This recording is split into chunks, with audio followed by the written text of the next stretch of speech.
ఆంధ్రప్రదేశ్ ముఖ్యమంత్రి చంద్రబాబు గారు ఢిల్లీ పర్యటనను ముగించుకొని మళ్ళీ ఆంధ్రప్రదేశ్ తిరిగి వచ్చారు. ఈ నేపథ్యంలోనే ఆంధ్రప్రదేశ్కి కాబోయేటువంటి కొత్త చీఫ్ సెక్రటరీ ఎవరనేది నియామకం అయ్యిందా లేదా అనేది ఇప్పుడు రెండు తెలుగు రాష్ట్రాల్లో తీవ్ర చర్చనీయాంశంగా మారినటువంటి నేపథ్యంలో ఈ అంశం మీద మనం విశ్లేషణ చేసుకుందాం. ప్రస్తుతం మనతో పాటున్నారు ప్రముఖ రాజకీయ విశ్లేషకులు, ప్రముఖ సీనియర్ జర్నలిస్ట్ సిఎస్ రావు గారు. సార్తో మాట్లాడదాం.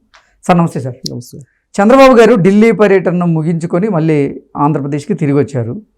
ఆంధ్రప్రదేశ్కి కొత్త సిఎస్ రాబోతున్నారు అంటూ గత కొద్ది రోజులుగా వార్తలు వస్తున్నటువంటి నేపథ్యంలో చీఫ్ సెక్రటరీ నియామకాన్ని ఆయన ఆ నియామకానికి సంబంధించినటువంటి నిర్ణయం తీసుకున్నారా లేదా అనేది ఇప్పుడు చర్చనీయాంశంగా మారింది. ఏంటి సార్ దీని మీద మీ విశ్లేషణ? ఇప్పుడు వాస్తవంగా ఇప్పుడు ఉన్నటువంటి చీఫ్ సెక్రటరీ నీరవ్ కుమార్ ప్రసాద్ గారు ఈ నెలాఖరికి రిటైర్ కావాలి. మామూలుగా అయితే వాళ్ళు 27, ఇంకో 4 రోజులు ఉంది మ్యాక్సిమం. కానీ ఈ 4 రోజుల్లో ఏం జరగబోతుంది అనేది సచివాలయంలో చాలా విస్తృతంగా చర్చ జరుగుతుంది. ఎందుకంటే సిఎస్ అనేది కీలకమైనటువంటి పోస్టు, ప్యారలల్గా ఉండేటువంటి పోస్టు సీఎంకి.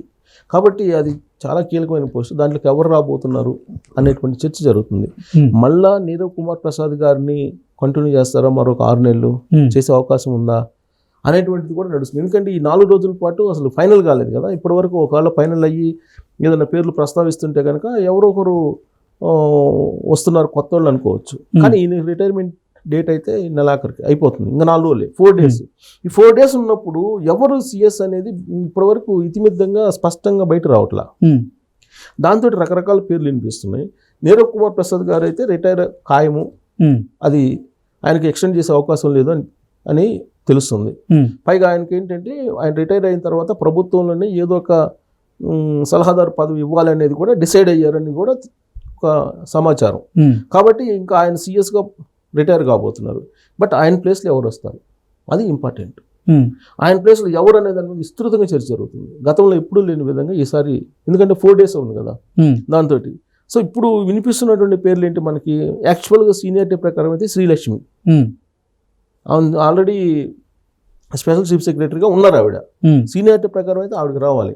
ఆవిడ తర్వాత అనంతరాములు ఆయనకి ఇవ్వాలి సీనియారిటీ ప్రకారం అయితే. బట్ సీనియారిటీని క్రైటీరియాగా తీసుకొని చీఫ్ సెక్రటరీని ఫైనల్ చేయాల్సినటువంటి నిబంధన కానీ అలాంటి ఆనవాయితీ కానీ లేదు. ముఖ్యమంత్రికి ఉండేటువంటి విశిష్టాధికారాల నేపథ్యంలో వాటిని బేస్ చేసుకుంటే ఆయన ఇష్టం వచ్చినటువంటి వాళ్ళని రికమెండ్ చేయొచ్చు. ఇది ఆ హోదాకి తగ్గట్టు చీఫ్ సెక్రటరీ హోదాకి తగ్గ సీనియారిటీ ఉన్నటువంటి వాళ్ళని, లేదా ఆ హోదాకి ఉన్నటువంటి వాళ్ళని ఎవరినైనా, సీనియారిటీ ఉన్నటువంటి ఎవరినైనా రికమెండ్ చేయొచ్చు. ఇప్పుడు శ్రీలక్ష్మి గారి మీద కేసులు ఉన్నాయి. ఆవిడని అసలు క్రైటీరియాగా కూడా తీసుకోరు, ఆవిడని అసలు పరిగణలో కూడా తీసుకోరు, ఆవిడ పేరు కూడా ప్రస్తావించారు. కారణం ఏంటంటే చంద్రబాబు నాయుడు గారు ముఖ్యమంత్రిగా ప్రమాణ స్వీకారం చేసిన తర్వాత అనేక మంది వెళ్ళి ఆయన్ని అభినందించడానికి బొకేలు పట్టుకుని వెళ్తే శ్రీలక్ష్మి కూడా వెళ్ళారు. శ్రీలక్ష్మి గారు ఆవిడ బొకేను కూడా టచ్ చేయడానికి ఇష్టపడలే ఆయన.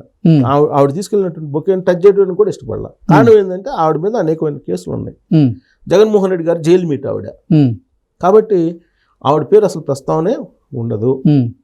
ఇక అనంతరాములు ఆయన సీనియర్ అయినప్పటికి కూడా చీఫ్ సెక్రటరీగా కోఆర్డినేట్ చేసుకునేటువంటి టోటల్ ఎగ్జిక్యూటివ్ సిస్టమ్ని కంట్రోల్లో తీసుకెళ్లేటువంటి కెపాసిటీ ఉందా అని అంటే ఆయన ట్రాక్ రికార్డ్ చూస్తే అంత లేదేమో అని చంద్రబాబు నాయుడు గారి అభిప్రాయంగా చెప్తూ ఉన్నారు. కాబట్టి ఆయన పేరు కూడా లేదు. ఇక ఎవరు ఇప్పుడు మనకి సీనియారిటీ లిస్టులో లేదా చంద్రబాబు గారి ఆలోచనలో ఉన్నాళ్ళు ఎవరు అని చెప్పి ఒక్కసారి సచివాలయంలో జరుగుతున్న చర్చను కనుక మనం పరిగణలో తీసుకుంటే సాయి ప్రసాద్ గారు పేరు వినిపిస్తుంది. అయితే ఈ సాయి ప్రసాద్ గారు CCLA చీఫ్ సెక్రటరీగా పనిచేశారు, స్పెషల్ సెక్రటరీగా. మరి ఆయన జగన్మోహన్ రెడ్డి గారి టైంలో పనిచేశారు. ఆయన టైంలోనే ల్యాండ్ టైటిలింగ్ యాక్ట్ బయటకు వచ్చింది. ఆయన టైంలోనే 4 లక్షల ఎకరాల అసైన్ ల్యాండ్స్ మిస్సింగ్ ఇవన్నీ ఉన్నాయి. మరి ఈయన కనుక చీఫ్ సెక్రటరీని చేస్తే మరి ల్యాండ్ టైటిలింగ్ యాక్ట్ తయారు చేయడానికి సహకరించినటువంటి ఈ సాయి ప్రసాద్ గారు ఎవరైతే ఉన్నారో ఆయన ఎంపీ చేస్తే ల్యాండ్ టైటిలింగ్ యాక్ట్లు తయారు చేసినటువంటి ఆయన ఎలా మీరు చేస్తారనేది ఒక ప్రశ్న సహజంగా ఉత్పన్నం అవుతుంది. కాకపోతే ఏంటంటే ప్రభుత్వంలో ఉన్నటువంటి వాళ్ళు ఏం చెప్తే అది సహజంగా చేస్తూ ఉంటారు ఎగ్జిక్యూటివ్స్. కానీ చెయ్యాలని కూడా నిబంధన లేదు. ఎగ్జిక్యూటివ్స్ ఇప్పుడు IASలు IPSలు నిబంధనల ప్రకారం వెళ్ళాలి. కానీ పొలిటికల్ వాళ్ళు ఏం చెప్తే అది వెళ్తున్నారు.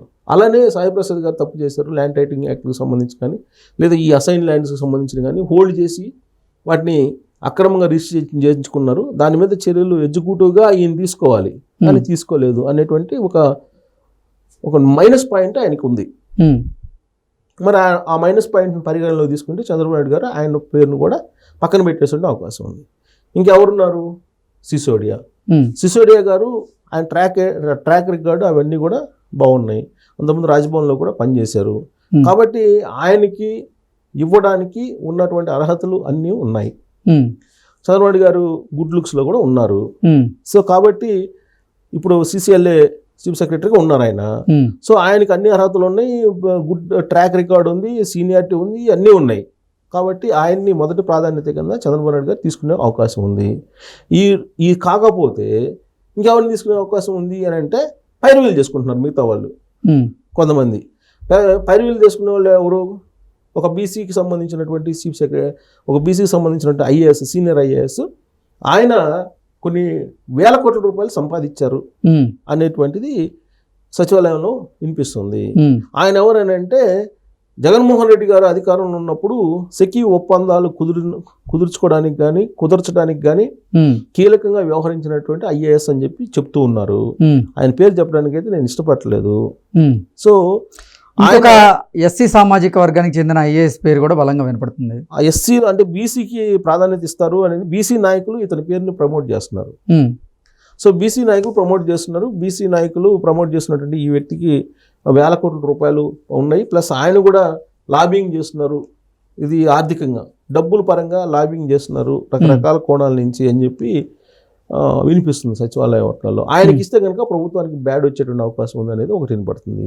ఒకవేళ ఆయనకి ఇస్తే కనుక బీసీ కార్డు బీసీలకు ఇచ్చామని చెప్పుకోవచ్చు కదా అనే యాంగిల్లో ఒకటి ఉంది.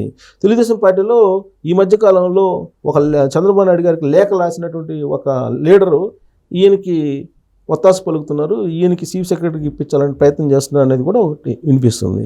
సరే, ఇవన్నీ ఇప్పుడు ఈయన చేస్తున్న ప్రయత్నం కూడా విఫలమైంది అనుకుందాం కొద్దిసేపు. ఆ తర్వాత ఆప్షన్ ఎవరంటే కృష్ణబాబు గారు ఆయన పేరును కూడా పరిశీలిస్తున్నారని చెప్తున్నారు. ఇప్పుడు వైద్య ఆరోగ్య శాఖ ప్రిన్సిపల్ సెక్రటరీగా ఉన్నారు ఆయన. సో ఆయన పేరు కూడా వినిపిస్తుంది. కాకపోతే ఆయన రాజశేఖర రెడ్డి గారు ముఖ్యమంత్రిగా ఉన్నప్పటి నుంచి వైఎస్ ఫ్యామిలీతో ట్రావెల్ అవుతున్నారు అనేటువంటి బ్లాక్ స్పాట్ ఉంది. సో కాబట్టి ఆయన పేరును కూడా పెద్దగా పరిగణలో తీసుకోలేకపోవచ్చు. అయితే సిసోడియా గారు లేదంటే సాయి ప్రసాద్ గారు ఈ రెండు వినపడుతున్నాయి. ఇక DGP విషయంలో చాలా క్లియర్గా ఆయన ఎలక్షన్ ముందు ఉన్నటువంటి గుప్తా గారికి ఇచ్చేటువంటి అవకాశం ఉంది అని అంటున్నారు. సో మొత్తం మీద CS మీద, చీఫ్ సెక్రటరీ మీద ఎక్కువగా చర్చ జరుగుతుంది. దాని మీద సచివాలయంలో కూడా గతంలో ఎప్పుడు లేని విధంగా ఈసారి రకరకాల ప్రాబిలిటీస్ మీద మాట్లాడుకుంటున్నారు. Okay sir, thank you so much.